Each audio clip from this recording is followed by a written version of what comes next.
Hang on, Chris is doing a short video? What?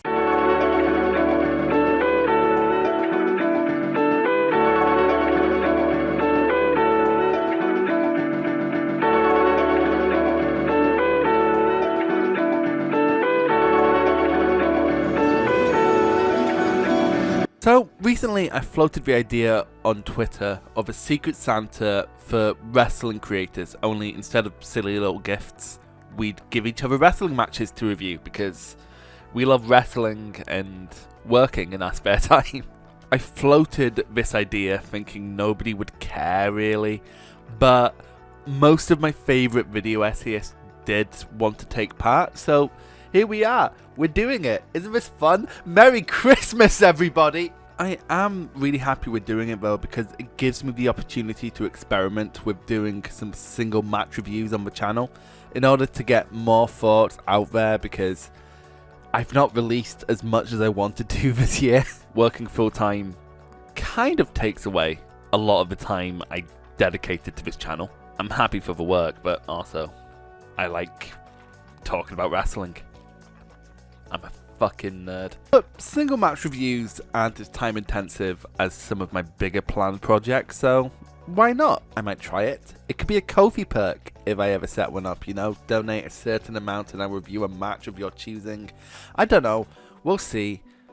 Could also be a charity thing, like do a charity drive and a certain amount of donation gets you a match. Who knows? Anyway, we've decided to call it Secret Santo, which is a reference to the pro wrestling only forums. They used to do a similar thing. We love the name, so we took it, but of course credit goes to them for originating the name. Also, their work discussing wrestling makes a lot of the projects I do on this channel possible. Their 2000 yearbook project was infinitely helpful when putting together my 2000 project, especially when it came to Lucha Libre. Anyway, I got Andos for Secret Santa. I love Andos, he's great. And he pulled through, giving me a match I'd actually enjoy in KENTA vs Akiyama from 2004. So obviously I'm going to discuss the match, but also I'm going to take this opportunity to discuss Noah because why not? Why the fuck not?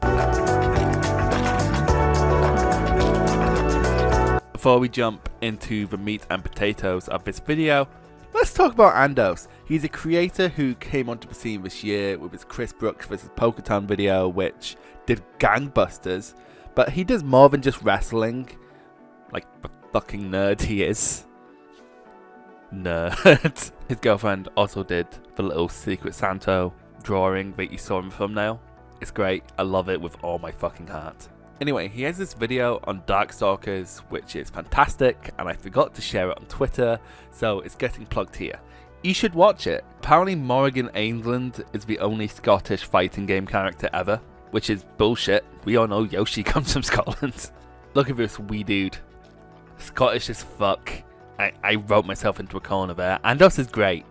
You should watch his videos.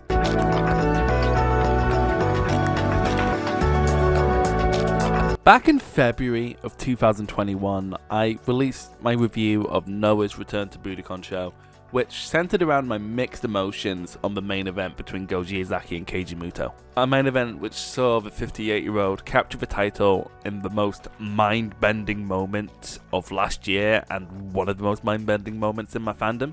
And I lived through that period of Impact where Tito Ortiz was a main event focus for a couple weeks. You remember that? August 1 morning? That was weird, wasn't it? Since then, I keep tabs on the promotion, but I don't really find myself following it closely.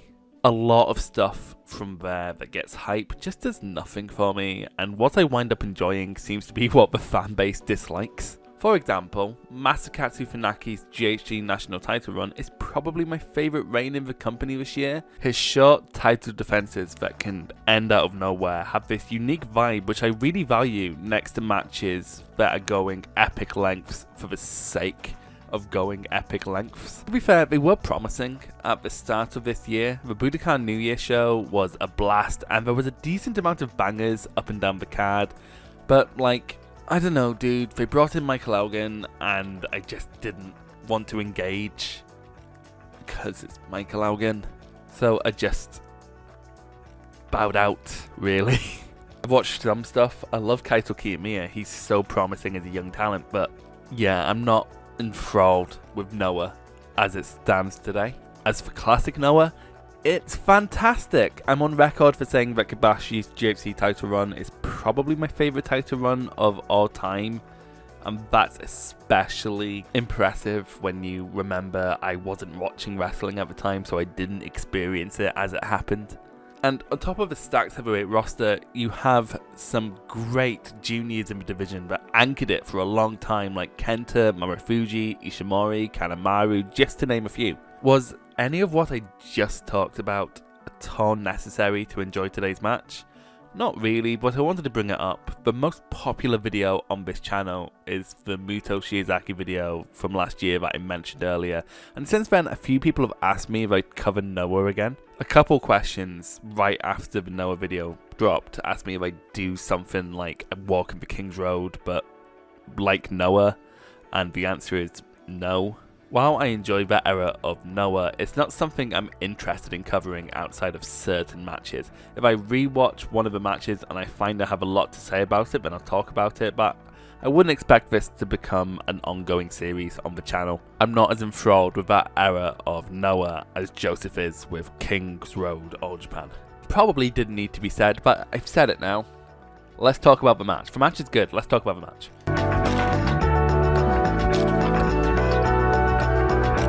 This match is a part of Kenta's 7-match trial series, which is a concept I have always loved. Basically, you take a young prospect who you want to be in a high position in the company one day, and you have them wrestle top guys and show their skills against more established wrestlers.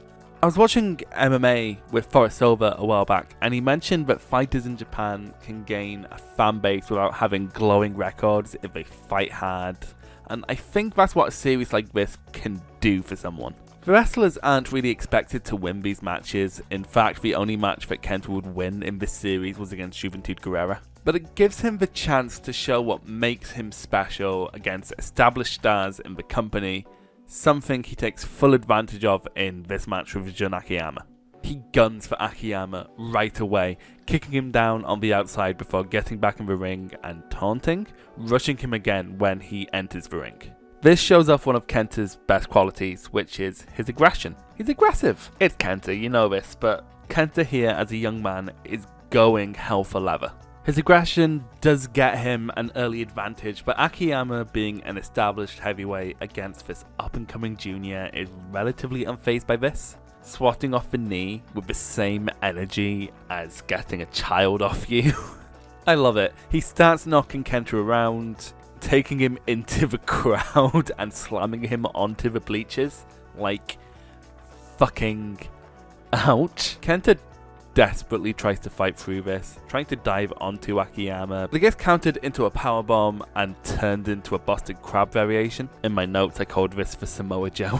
Kenta does manage to get a slight opening by going after Akiyama's leg to remove the base of the larger man after countering a big boot. This opens up the space for him to hit some bombs, being punctuated with a springboard dropkick. At this point, he tries to get Akiyama up for a brainbuster. This doesn't work, so he himself gets brainbusted. We live and we learn. Jin then attempts to hit one of his patented exploders, but it gets countered into a sick shining wizard, allowing Kenta to hit a brainbuster and a psycho knee. This little run from Kenta is ended fairly swiftly, Akiyama countering a kick into an exploder and then a guillotine. It's basically over from here. Kenta tries his best to stay in the fight, but he's put down with one last exploder. This final section shows another special aspect of Kenta, and that's his unwillingness to stay down.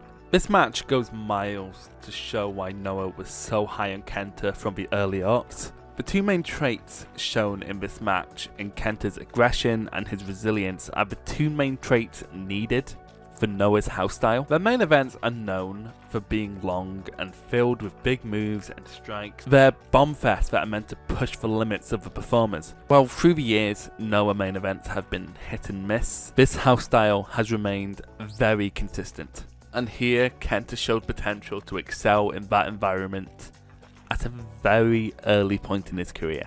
At the same time, you do never really feel like Jun is in trouble, I never felt like Kenta would win, but I could feel every piece of effort he would put in because he would rather die than give up.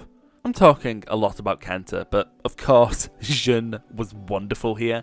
I'm on record in saying I believe Akiyama is the greatest Japanese wrestler to ever live, and possibly the greatest wrestler of all time, and he understood his role here as a large veteran obstacle perfectly. He went between vulnerable and stoic depending what was needed from him at the time, and it was a fairly given performance given the difference between these two men's stature at the time, but in the face of Kenta, he feels like a big main eventer trying to put down this uppity youngster.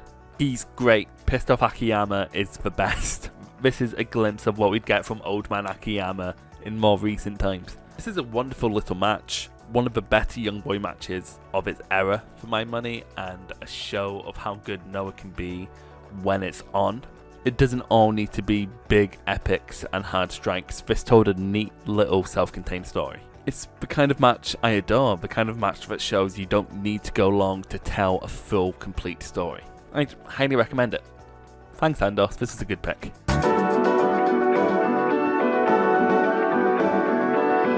Thank you so much for watching to the end. Thank you for all the content creators taking part in Secret Santo. I'll put a playlist in the description. Thank you so much to @PuzzledOrca on Twitter for giving us that lovely little logo. I adore it with all my heart. Secret Santo is my son. Don't read into that. This should be up around New Year's Eve if I've got my timings right, and that's the 2-year anniversary of my channel. That's crazy. Making these stupid little fucking videos for 2 years and people like them. That's crazy. Thank you.